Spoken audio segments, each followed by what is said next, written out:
Good news sa tanang fans sa Dallas Mavericks, no.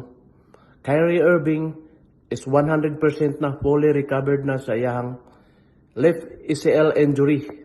So, Kyrie Irving karong umabot na NBA season is back to the ball game na siya. So, base sa Dallas management, no, gidismiss na nila ang mga trade rumors ni Kyrie Irving. So, karong umabot na NBA season or last season, sunod pa nga umabot na season, si Kyrie Irving magpabiling Japon siya sa Dallas Mavericks.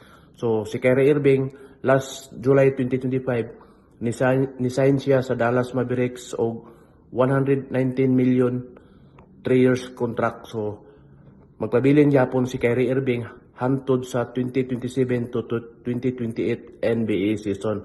So, muna hulatan na to karon umabot nga NBA season mga lodi, no. So, hopefully pagbalik ni Kyrie Irving dili na siya mapatal sa mga injury, no. Kay last season injury siya, so karon naka-recover na para makatandem niya ang Rookie of the Year na si Cooper Flag, no, sa NBA 2025. So abangan natin ni karong umabot na NBA season tandem Cooper Flag o Kyrie Irving.